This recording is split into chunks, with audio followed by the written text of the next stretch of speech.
Vor allem Lützi und Eichen. Also ich will wirklich mal rausdüsen.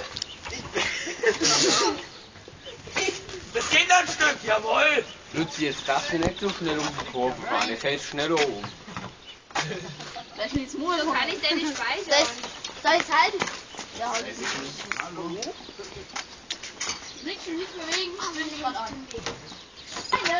Heidi, es geht weiter. Mach du was. Schnapp doch mit uns. Hallo, das soll wie Box sein, ne? Schön langsam.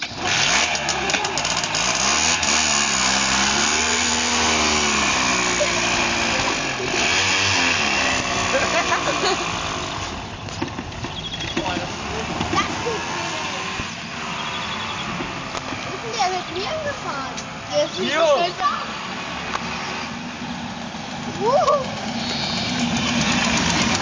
Ja. Jetzt müsst ihr rausspringen.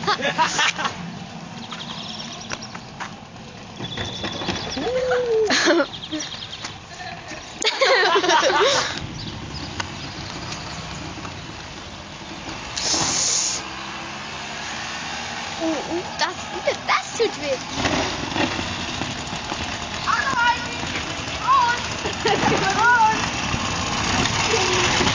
Aber ich glaube, wenn der Eichi umfliegt, da fliegt doch bestimmt dort Lützi rum, oder? Ja, wenn er so langsam ist schon. Aber Lützi hat ja einen Fuß raus.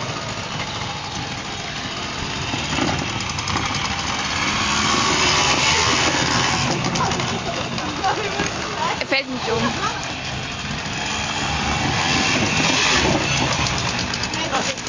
Oh, oh.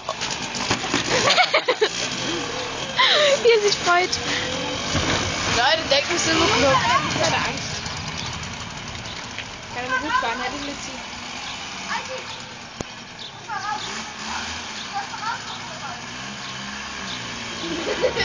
Ja, jetzt!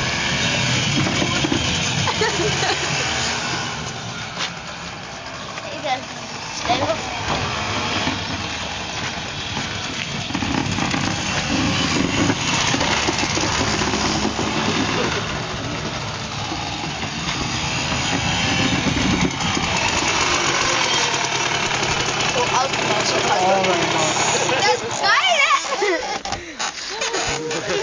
Die müssen mich mal wieder dran stellen, das komme ich auf keinen Fall raus.